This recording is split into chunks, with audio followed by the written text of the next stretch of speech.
एक बार फिर से नमस्कार। सभी का स्वागत है इस ऑनलाइन सेशन में। थोड़ी सी बात करना चाहूँगा कि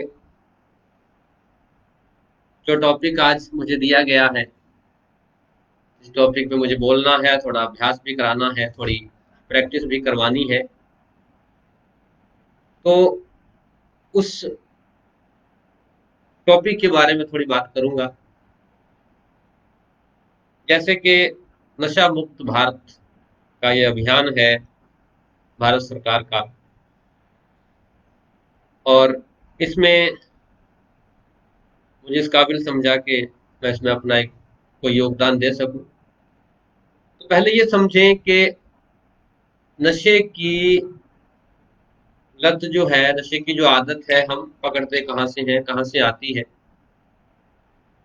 दूसरा, उससे भी पहले अगर समझना हो कि नशा है क्या, तो जब तक नशे को ठीक से समझेंगे नहीं, ठीक से नशे के बारे में जानेंगे नहीं, तब तक इसको दूर कैसे करें उसके उपाय खोजना थोड़ा मुश्किल है। तो मुझे जो विशेष लगता है कि पहले ये समझें कि नशा किस बात का, किस चीज को लेकर हमें लगता है कि नशा है। तो पहले तो किसी भी चीज की आदत का होना जिसके बिना हम रह ना सके, वो कोई भी आदत हो सकती, वो नशा है, जितना मेरी समझ है। जैसे आई कॉल इट 207वीं हड्डी, ये ये नशा है, इसके बिना हम रह नहीं सकते। इसके बिना नहीं रह सकते तो ये क्या होगी, हमारी हैबिट होगी, हमें इसका नशा हो गया। ऐसे ही किसी और चीज की आदत, फॉर एग्जाम्पल बड़ा सिंपल, सबको पता लगेगा कि खाना खाना एक नशा है। खाना खाए बगैर नींद नहीं आती, तो वो भी एक नशा है। किसी काम को इस तरह से करने लग जाना कि उसके बिना रहा ना जा सके, शरीर बेचैन होने लगे, मन परेशान होने लगे, मन से प्रभाव हमारे स्टॉप लॉक पे आए, दिमाग पे आए, और पूरी बॉडी हमारी वाइब्रेट करने लगे। तो वो किसी भी चीज के बिना जब हम रह नहीं पाते, तो मुझे लगता है कि वो जो रूप धारण करते हैं वो नशे का रूप है, उसे हम नशा कहते हैं। उसके बाद फर्दर अगर थोड़ा सा और हम आगे बात करें, तो नशा किस तरह से हमें पकड़ता है, नुकसान क्या है नशे के। तो स्पेशली मैं फोकस करूं ड्रग एडिक्शन पे, क्योंकि नशे का नाम लेते ही ना ऐसे ड्रग एडिक्शन आता है, ड्रग्स का नशा। तो जैसे हमने बात की, नशा तो किसी भी चीज का हो सकता है, लेकिन जो नशा हमारी इस सेहत को, इस पंच महाभूतों की काया को खंडित करे, इसे डिस्टर्ब करे, इसके अंदर बीमारी पैदा करे, वो नशा हमारे लिए नुकसानदायक है। चाहे वो मोबाइल है, चाहे वो खाना है, चाहे वो कोई और मेडिसिन है, या कोई और किसी तरह का ड्रग्स है, कोई भी। तो जो हमारे उस आदत के कारण बॉडी में और मन में परेशानी आए, और वो परेशानी हमारे जिस सिस्टम में हम रह रहे हैं, परिवार में रह रहे हैं, तो परिवार के अंदर डिस्टर्बेंस क्रिएट करे, जिस एनवायरनमेंट में जा रहे हैं उसमें डिस्टर्बेंस क्रिएट करे, कहीं ग्रोथ प्रोग्रेस है उसमें बाधा लेके आए, तो मुझे लगता है कि वो नशा है। और वो नशा जो हमारे शरीर को तंग करे, परेशान करे, उसको हम किस तरह से रिमूव कर सकते हैं जीवन से, उस तरह से किस तरह से उस नशे में से बाहर आ सकते हैं, और योग इसमें हमारी कैसे हेल्प कर सकता है, उसके बारे में हम थोड़ी बात करेंगे और थोड़ा उसका प्रैक्टिकल करेंगे। तो पहले तो नशा ये समझ लेना है, जिसको भी ये हो, कि नशा हम क्यों करते हैं। क्या ऐसे हमारे अंदर खलबली मचती है, क्या हमारे अंदर ऐसा कोई अ, एक भौचाल सा आता है कि हमें लगता है कि मुझे ये करना है, मुझे वो करना है, या मुझे ये खाना है, या मुझे ये पीना है, या मुझे ये सूंघना है। क्या चीज हमारे अंदर ऐसी ललक पैदा करती है, ऐसा खिंचाव हमारे अंदर खींचता है, जिससे हमें लगे कि मुझे ये चीज खानी है, या मुझे पीनी है, या सूंघनी है। तो ध्यान से देखेंगे तो सबसे पहले वो दो तरीके से इसको मैं एक्सप्लेन करने की कोशिश करूंगा, और दोनों तरीकों को फिर हम किस तरह से रिमूव कर सकते हैं, उसके बारे में थोड़ी सी प्रैक्टिकल अभ्यास करेंगे।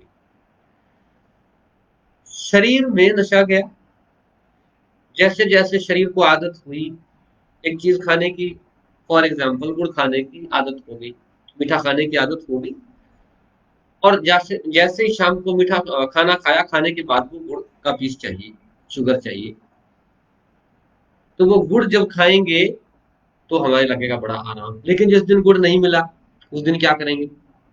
उस दिन हमें लगेगा गुड़ नहीं मिला। तो अगर हमें नॉर्मली नहीं मिला तो कोई बात नहीं, अगर लेकिन हमारे मन में ये आया कि गुड़ नहीं मिला तो मेरे को तो नींद ही नहीं आएगी, जैसे कईयों को लगता है मैं शाम को दूध नहीं पीता तो मेरे को नींद नहीं आती और बेचैन रहते हैं पूरी रात। तो इसी तरह से कोई चीज ना लेने से शरीर में, शरीर बेचैन हो और उसका प्रभाव मन पे जाए तो वो नशा। और कोई ड्रग्स अगर ले रहे हैं, उसका प्रभाव शरीर में इस तरह से जा रहा है, दूध गुड़ तो फिर भी हेल्थी हो गई, कोई इस तरह का नशा ले रहे हैं कि सांस की प्रॉब्लम बढ़ रही है, और उस ड्रग्स की एडिक्शन के कारण फिर हम क्या करते हैं, जैसे वो ड्रग्स मान लो जो ले रहे हैं वो महंगा है तो नहीं, इनकम भी नहीं हो रही, पहली बात तो सेहत तो खराब हो ही रही है, लेकिन हम चोरी करना सीख लेते हैं, पैसे इधर उधर से डकैती करना सीख लेते हैं, क्योंकि जितने चोरियां और डकैतियां हो रही हैं वो ज्यादातर नशेड़ी जो लोग हैं, जो नशा के इतने एडिक्शन हो चुके हैं उनके शरीर को, वो करते हैं। तो शरीर और मन दोनों एक साथ जुड़ जाए, दोनों का प्रभाव शरीर पे पड़ेगा और मन दोनों पे पड़ेगा तो सेहत हमारी खराब होती जाएगी। दूसरा, ये तो शरीर की लत से मन पे गया। अब मन से शरीर पे, मन में कोई विचार उठता है, कोई विकार उठता है, और वो हमें इस पूरी बॉडी को ऐसे वाइब्रेट करने के लिए मजबूर कर देता है, ला देता है।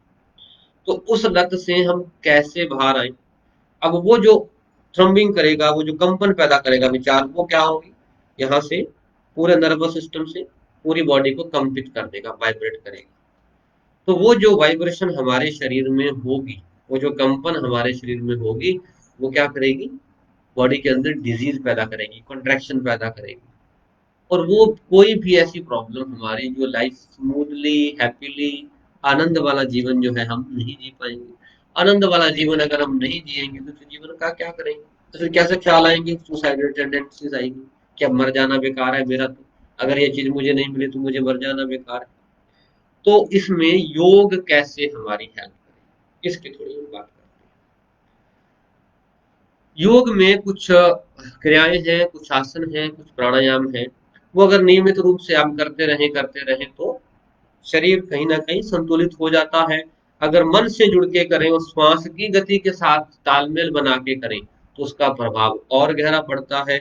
और धीरे धीरे जैसे जैसे मन को हम अंदर की तरफ मोड़ना शुरू करते हैं तो कुछ ब्रीदिंग टेक्निक्स, प्राणायाम, वो हमारी हेल्प करते हैं।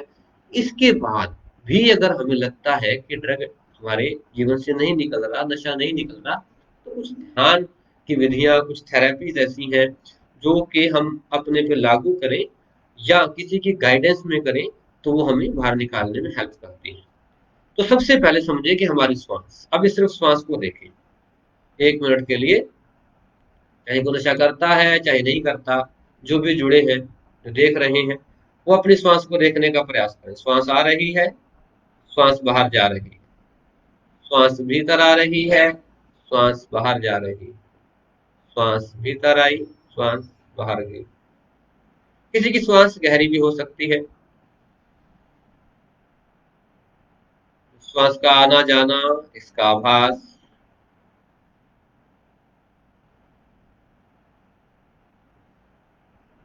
बहुत आराम से श्वास भीतर आई, धीरे धीरे श्वास बाहर गई। इसको जैसे जैसे श्वास को हम देखेंगे, ऑब्जर्व करेंगे, श्वास को फील करेंगे, तो देखेंगे श्वास की गति बदल रही है। जैसे गुस्सा आया, अग्रेशन आया, जैसे कोई नशा नहीं मिला, कोई और इमोशन उठा, तो क्या होगा? श्वास तेज होगी। जैसे कोई विचार आया कि मुझे शाम को पता नहीं खाना मिलेगा कि नहीं, मुझे ये ड्रग्स पता नहीं पर्टिकुलर उस टाइम पे मिलेगा कि नहीं, तो अगर नहीं मिलता तो सबसे पहले श्वास पे प्रभाव आएगा। तो हमने क्या करना है, जो करते हैं उनके लिए भी ये सुझाव है, और जो नहीं किसी एडिक्शन में नहीं गए उनके लिए भी सुझाव है कि श्वास पर ध्यान दें, श्वास को देखें, ऑब्जर्व करें। जहां श्वास तेज हो उसके लिए क्या करना है, रोज गहरी श्वास का अभ्यास करना है। गहरी श्वास का अभ्यास जैसे जैसे हम करेंगे श्वास की गहराई क्या करेगी, हमारे माइंड को थोड़ा काम करेगी, बॉडी को एनर्जी देगी, ऑक्सीजन की मात्रा शरीर के अंदर पूरी जाएगी, और जैसे जैसे ऑक्सीजन पूरी जाएगी शरीर को ऊर्जा मिलेगी। तो जो हमारे शरीर के अंदर ऊर्जा, जो एनर्जी जो उठती है, जो ऊर्जा उत्पन्न होती है, एनर्जी जनरेट होती है, उसको किस तरह से हमने ठीक डायरेक्शन में ट्रांसफॉर्म करना है, नशे की आदत से कैसे वो बाहर लेके आएगी। क्योंकि जैसे श्वास गहरी करेंगे, कुछ श्वास गहरी करके देखें।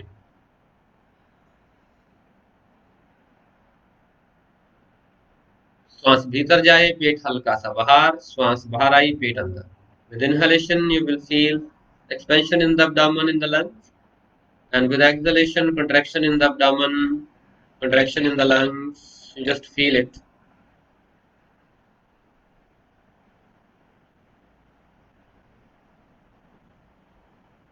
2 बार और श्वास की गहराई।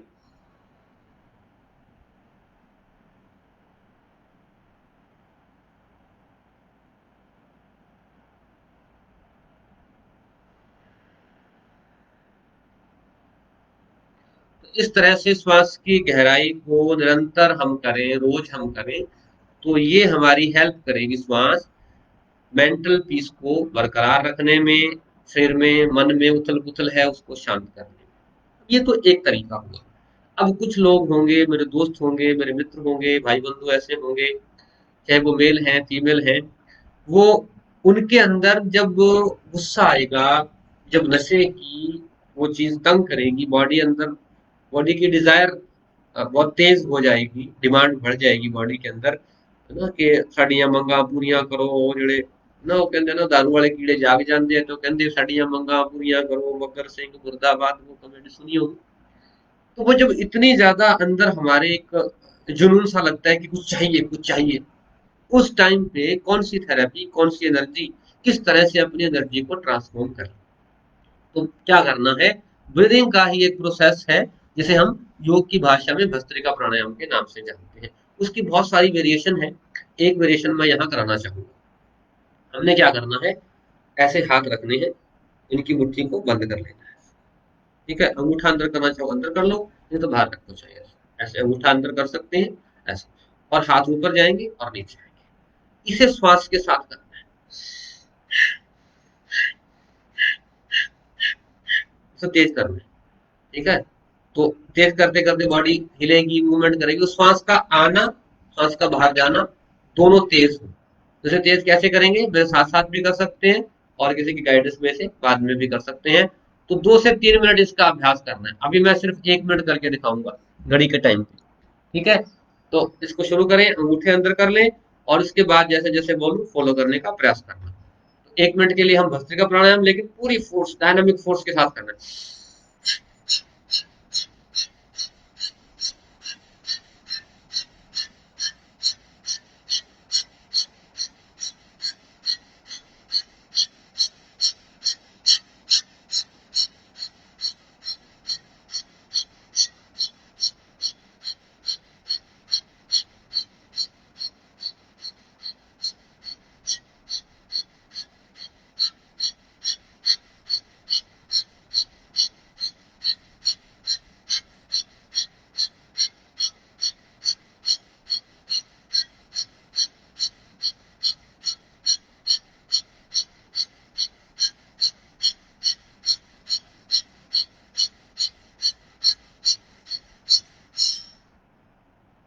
रिलैक्स, गहरी सांस, अंगूठा बाहर कर दें, श्वास को भीतर भरें, इनहेल करें, हल्का सा श्वास को रोक दें, 1-2 सेकंड श्वास रोकें बस, फिर धीरे धीरे श्वास बाहर आने दें, फिर श्वास भीतर जाने दें, धीरे धीरे श्वास बाहर,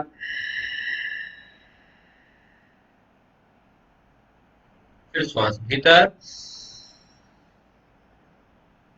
धीरे धीरे श्वास बाहर,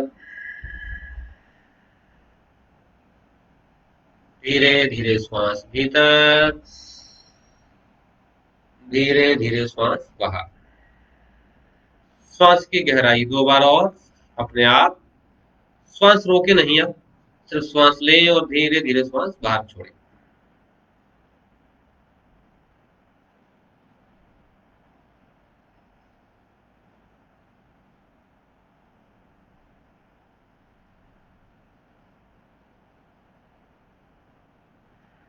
रिलैक्स करें। बेसिकली बात जो है समझने वाली कि हमारे अंदर कोई एनर्जी ऐसी उठती है, प्रकृति ने हमें बहुत ऊर्जा दी है अंदर पर, उस एनर्जी को ट्रांसफॉर्म करना है हमने, उसको ठीक डायरेक्शन देनी है। अब यही एक्सरसाइज बॉडी को हिट भी क्रिएट करेगी, बॉडी के अंदर शरीर को स्वस्थ, बॉडी को हेल्दी बनाने के लिए इसको हम इस्तेमाल कर सकते हैं। और इसी एनर्जी को हम किसी डिस्ट्रॉय कोई चीज में, जिसका किसी चीज का विनाश करने में लगा दें। तो इसको 3-4 मिनट अगर हम लगातार, खासतौर पे जो ड्रग्स की एडिक्शन है, वो 3-4 मिनट लगातार रोज अभ्यास करें, धीरे धीरे टाइम बढ़ाते बढ़ाते 5-10 मिनट तक करें, तो जो एनर्जी हमारे अंदर जो उठती है और तंग करती है, उसकी ट्रांसफॉर्मेशन होगी शरीर की एक्सरसाइज के रूप में। और क्योंकि श्वास के साथ करेंगे, तो श्वास बिना मन को यहाँ लाए बगैर तो कर नहीं सकते। श्वास यहाँ आएगा, और श्वास जब यहाँ चल रहा होगा और श्वास के प्रति मन जागृत होगा, अवेयर होगा, तभी हम इस क्रिया को कर पाएंगे। अब बिना मन के तो मैं ऐसे कहूँ कि हाथ हिला लूंगा और सांस को इनहेल एक्सहेल करूंगा, तो पॉसिबल नहीं है ना। तो उस 3-4 मिनट तो कम से कम मन मेरा मेरे अंदर रहेगा। दूसरी प्रक्रिया तो ये श्वास के साथ जुड़ने का जो अभ्यास है, ये डायनामिक भस्त्रिका प्राणायाम, और ध्यान के पहले इसको अगर करते हैं तो ये बहुत लाभकारी है। इसके बाद थोड़ी देर श्वास को गहरा करके बैठ जाएं, श्वास को धीरे धीरे गहरा चलने दें, वैसे ही पेट फूलने दें, धीरे धीरे पेट अंदर फिर पेट बाहर, श्वास नाक से लेकर नाभि तक। ये अभ्यास थोड़े दिन किसी की गाइडेंस में कर ले तो और भी अच्छी बात, अपने आप जो कर सकते हैं। और इसका निरंतर अभ्यास करें अगर हम, तो मुझे लगता है, जितना मेरा अनुभव रहा है थोड़ा बहुत, कि कोई बच्चा नशे की आदत पकड़ेगा ही नहीं। और जब हम नशे की आदत पकड़ेंगे ही नहीं, चाहे ये मोबाइल की ही है, इसकी आदत अगर हमें है, उसको थोड़ी देर छोड़ के देखें। आजकल के बच्चों में सबसे बड़ी प्रॉब्लम ये है कि अगर उनसे बात कर लें कि क्या कर रहे हो, बोर हो रहे हैं। क्यों? इंटरनेट नहीं चल रहा, मतलब इंटरनेट के बिना बोर हो जाएंगे, है ना। तो थोड़ा सा देखें हमारी साइकोलॉजी, हमारा हमारा जो लाइफ का रूटीन है किस तरफ जा रहा है। धीरे धीरे बच्चे को एनर्जी ट्रांसफॉर्मेशन ना होने की वजह फिजिकल एक्टिविटी खत्म होती जा रही। तो फिजिकल एक्टिविटी करते हुए, फिजिकल बॉडी का इस्तेमाल करते हुए, शरीर का इस्तेमाल करते हुए मन को स्वस्थ रखना है। अब दूसरा अभ्यास मैं जो बताने का प्रयास कर रहा हूँ, सांस के साथ तो दोनों में ही जुड़े रहना है। माइंड और बॉडी दोनों के बीच में ब्रेथ जो है वो लिंक और कड़ी का काम करेगा। तो दोनों स्थितियों में, दोनों कंडीशन में हमने ब्रेथ के साथ तो जुड़ना ही जुड़ना है। अगला अभ्यास जो हम करेंगे, वो करेंगे हम हमिंग, मकार बोलते हैं उसे हम, हमिंग बी साउंड। उसकी अलग अलग पिच है, अलग अलग उसकी धारणाएं हैं, अलग अलग हमारा विश्वास है।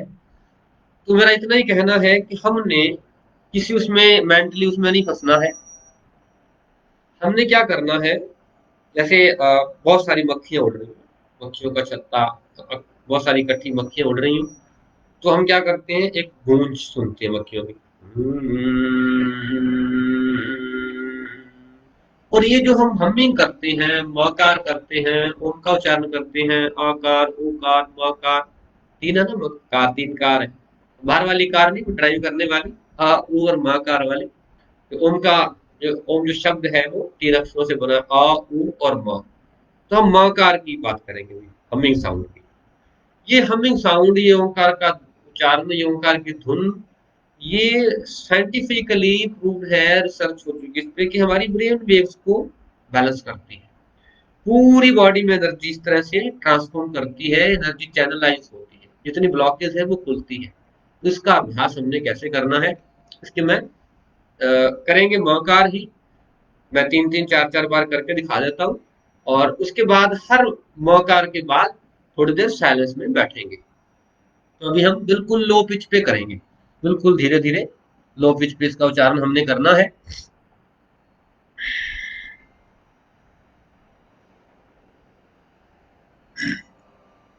श्वास गहरी भरेंगे भीतर, श्वास का रोल सब में रहेगा, श्वास का रोल सभी में बहुत अच्छे से।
Silence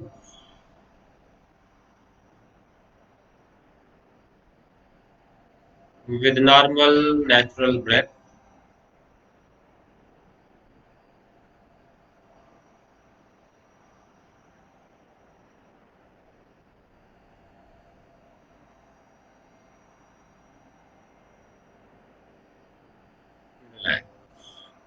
दूसरे प्रकरण में इस पिच को करेंगे मकार ही, थोड़ा सा हाई कर देंगे, हल्का सा।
Silence, breath normal, natural.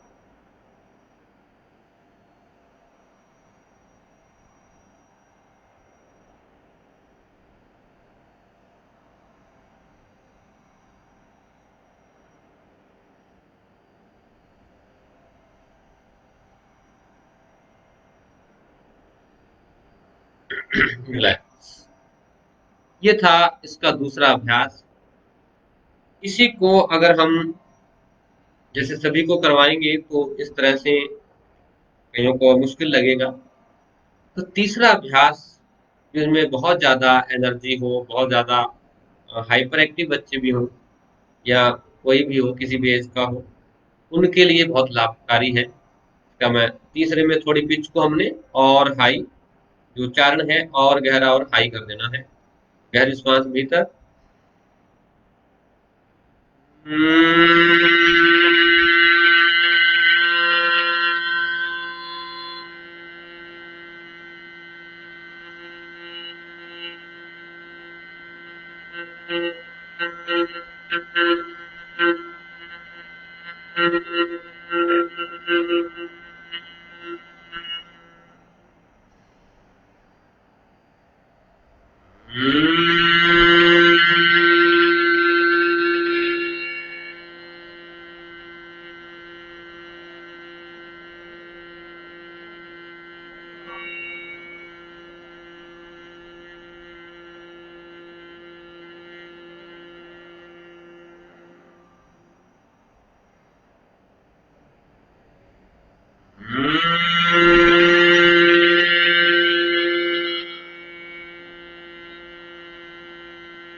Silent for a few seconds.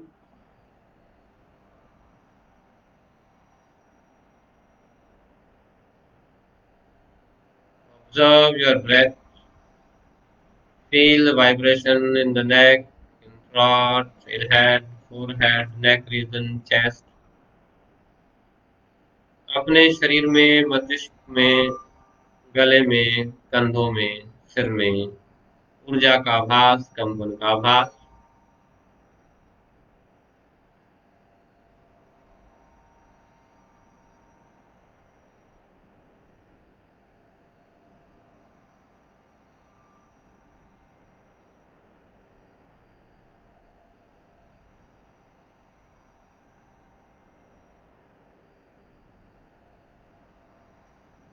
श्वास की गहराई एक बार अच्छे से। Deep inhale, low deep exhale and relax.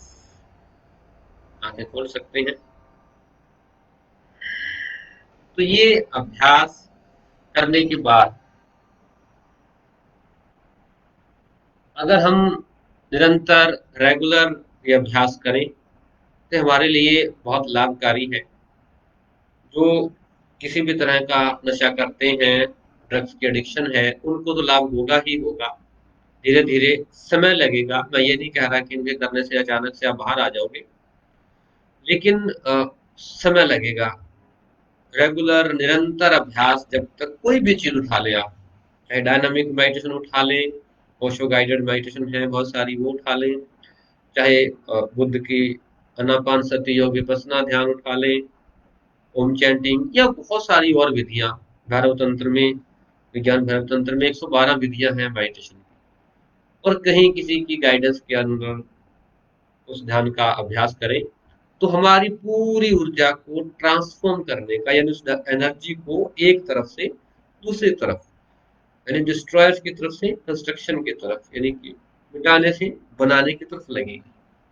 और अगर हमारा मन और शरीर संतुलित रहेगा तभी जैसे जीवन का आनंद आएगा। तो हम यही सभी सोच रखते हैं कि कोई हमारा दोस्त, मित्र, रिश्तेदार जिसके हम आस पास रहते हैं, वो नशे का आदि ना हो, कोई अपने जीवन को इस तरह से तकलीफ ना दे कि खुद को तो तकलीफ हो ही रही है, घर वालों को भी हो रही है। तो उसका और एक विशेष आग्रह, प्रेयर या ये कह ले, सॉरी, रिक्वेस्ट मैं कहना चाहूंगा, करना चाहूंगा पेरेंट्स से कि अपने बच्चों को प्लीज समय दें, टाइम दें।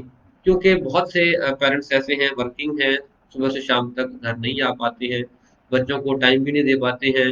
24 घंटे इस 24 घंटे, चलो मैं शब्द यूज कर रहा हूँ, इस 207वीं हड्डी में कुछ समय ऐसा रखें कि इसे बंद करके, टोटल बंद करके, बिल्कुल भी साइड में रख के बच्चों के साथ समय बिताएं। तो बच्चे, ऐसा होगा ही नहीं कि अगर हमारी पेरेंट्स की बॉन्डिंग उनके साथ है तो बच्चा अगर किसी नशे में जाता भी है तो हमारे एक मोटिवेशन के साथ, एक सपोर्ट के साथ उससे बाहर आ जाता है। और योग और ध्यान तो ये हमारी हेल्प करेंगे ही, क्योंकि स्वयं से जोड़ने का कार्य है। और ध्यान भी और योग भी दोनों एक ही बात है। योग का मतलब ही यूनियन है और ध्यान का मतलब ही भीतर जाने का प्रकरण, भीतर से यूनियन है। तो अपना ख्याल रखें, अपने बच्चों का ख्याल रखें और इन आदतों से वो दूर रहे। तो योग का अभ्यास करें। जहाँ कहीं ऐसे विचार मिले जहाँ से हमें ऊर्जा मिले, सकारात्मक ऊर्जा मिले, जहाँ से हमें जीवन को एक बैलेंस स्टेट में जीने की शिक्षा मिले, वैसे विचार हमारे अंदर जाएं और उसका हम सानिध्य लें, उसकी संगत करें और ऐसे ही जीवन को आनंदित रूप से जीते रहें। और एक बार फिर से मैं ऑल द बेस्ट कहना चाहूँगा नशा मुक्त भारत कैंपेन को, चंडीगढ़ में जो शुरू किया है सोशल वेलफेयर डिपार्टमेंट ने। और मुझे सौभाग्य मिला आपसे अपनी बात करने का और मुझे इस काबिल समझा कि इस प्लेटफॉर्म पे बुलाया। तो एक बार फिर से आपका डिपार्टमेंट का बहुत बहुत धन्यवाद। और वैसे मैं डिपार्टमेंट का भाग ही हूँ, जब मर्जी मुझे बुला सकते हैं, आई विल बी देयर। तो थैंक यू सो मच दोस्तों मित्रों को, और प्रणाम। Thank you.